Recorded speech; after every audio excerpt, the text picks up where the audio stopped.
Hope you're all well. Hope we're all good in the hood.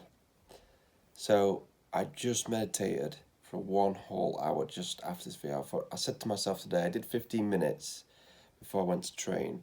Well, that was quite long. And then I thought, you know what? It's my day off today. Let's do an hour in the back of my head. And then I did it. Just done it now, and it was pretty tough, but it was all right. Got through it, and I was doing that pretty much an hour a session for 10 days, 10 hours worth of it for 10 days at one point in this retreat, and I think I will talk about that actually. So Vipassana meditation retreat was 2015 of May, so the weather was good. It was fairly warm, which was good because basically the retreat is 10 days of silent meditation. And I remember somebody putting it up on someone who I followed at the time on Facebook. A guy called John Cooper, actually, really sound guy actually. And he put it up and he said that I just did this meditation Vipassana retreat, and it's free. It was free to go, and I thought, wow, that seems pretty cool because I was into meditation then. It was something that definitely took my interest, and I was already doing it actually. I was doing like the brainwave meditation and stuff like that. So yeah, I looked at it and booked it, and then a few months later, down the year in May, I went to it, and thought it was, yeah. So literally we had his induction. Everybody was there, all people from all over the world, like all corners of the world actually was there. Really some interesting people, and I just remember that, it was interesting to see those people that own businesses, people in high paying jobs, all different types of people from different walks of life. Like people, you go there and you just expect it to be a bit of a hippie fest. And I'm not saying there wasn't that type of people there, but there was all types of people from all walks of earth, because I think meditation is just a good habit to have, and that's kind of what got me into it when I was doing it, because I had that a lot of successful people was doing it. So I thought, you know what, that's what got me onto it. I thought if they're doing it, there's got to be something to it. And then so we get the induction. I think we have like a lunch or some tea or whatever, and then we go in the hallway for to have the induction ceremony. Like, welcome to Vipassana meditation. How's everybody doing? It wasn't like that, but it was like a course and like a video of uh, the the Vipassana, the technique they'll teach you, and what's to be expected. And then that was that, and then we was told to be quiet from after the video, and then yeah, it was just quietness. We went back to our dorms, and I was quite lucky because it was a free bed dorm, but it was me and another guy, and it could have been three of us, but I think it was quite cool. We had just me and this other guy.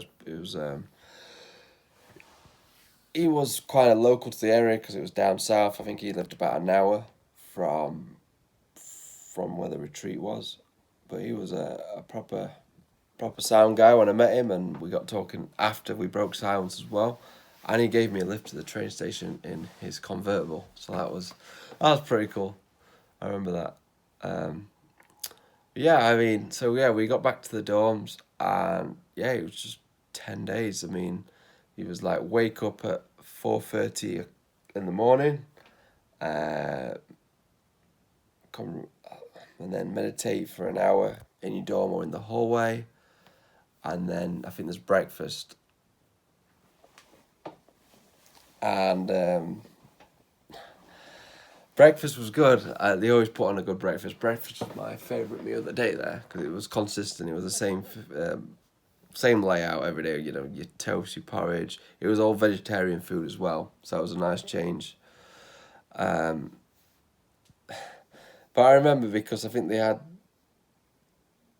like they had this specific food that kind of ran out quite quick, and so like people tend to skip the meditation so they could queue up to get to the front of the food.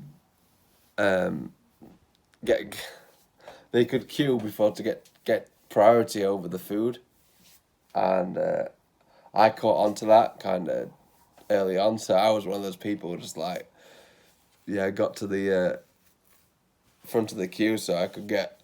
I forgot what it was. I think it was like porridge oats or something, or something like that. Where they ran out really quick of it, or it was toast or something.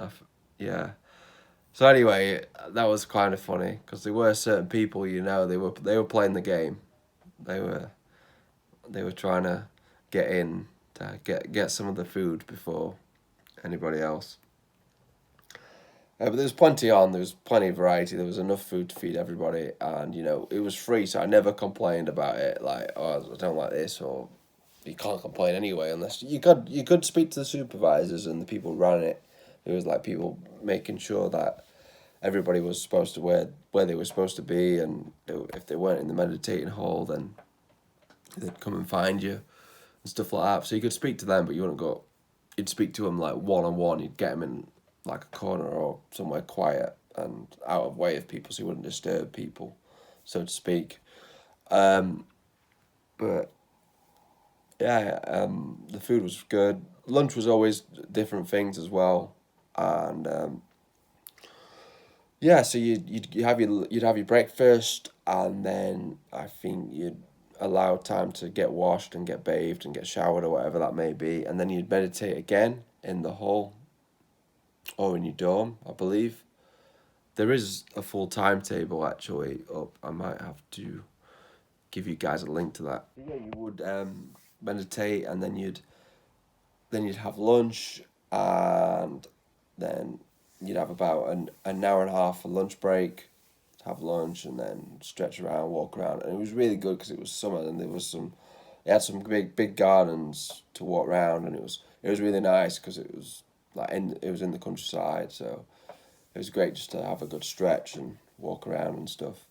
And then yeah, you'd do that, and then you'd come back and you'd meditate again. Stuff was mandatory. You had to do it in the hall. You could do it in your dorm, so it was kind of optional. And then you'd go in the hall, and then they'd have like a course at the end, like a video of Goenka, the guy who's kind of made Vipassana a thing, and you'd get him like telling a story and like going through the days and explaining everything to you. It was really quite interesting, and then you'd have a meditation after that, and then you'd pretty much retire to your dorm for the night and rinse and repeat 10 days.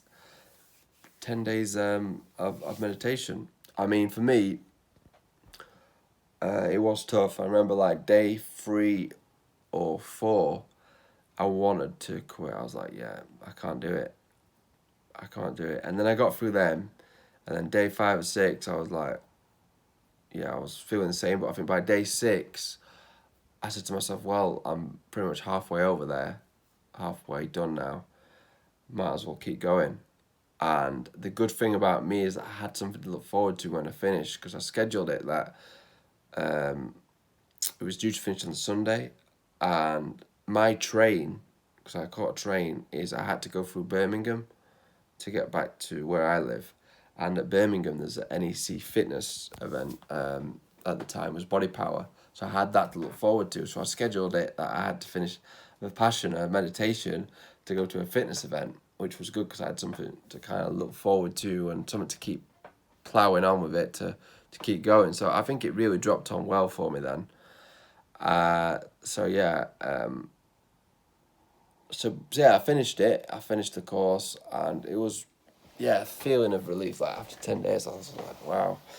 And I was like talking to everybody, like, oh, how did your thing go? And kind of wished that maybe I was a bit quiet and just, but it was good because it was good to interact with people, see how people have. But a lot of people quit as well. I mean, there was a guy who I think he got the same train as me. He was smoking, and he was a smoker, so I think it was very difficult for him because when you go there, you've got to hand in your phone, um, your cigs and stuff like that. I mean, I did anyway because I wanted to immerse myself in it fully. I wanted to, 10 days I'm there. I'm doing it, and I was going to do it this year, but obviously with the situation, it made it difficult. So I finished that, and I finished Vipassana. Yeah, it was. And I just felt really like a good inner sense of calm in me after. And then I went to the fitness body power expo, and then it was all kind of bodybuilders and all stuff like that, meeting people. That was pretty cool. Uh, yeah, it was a good time, I have to say. Um, it was probably one of the hardest things I've done, really, like mentally, for sure. Just just sitting for an hour then that brought it back how difficult it was. But yeah, I definitely recommend it to anyone. Where it's just to challenge yourself, give it a go, and yeah, Vipassana, 10 days silent meditation. It was it's difficult, but it's worth doing it. 110%. I wanted to do it again this year. That I was. Um, And yeah, they teach you different techniques there. There's one where you're focusing on just your nostril breathing. One where you like focus on scanning your body. It is worth it if you just want to get into meditation and go for the full experience. So I'd recommend it. We'll leave that there, guys. Hope you all enjoyed this video. Please comment down below. Subscribe if you're new around here, and let me know if you've done any kind of meditation or you are considering going on a meditation retreat. I am interested and would love to hear from you. So we'll leave it there. Out.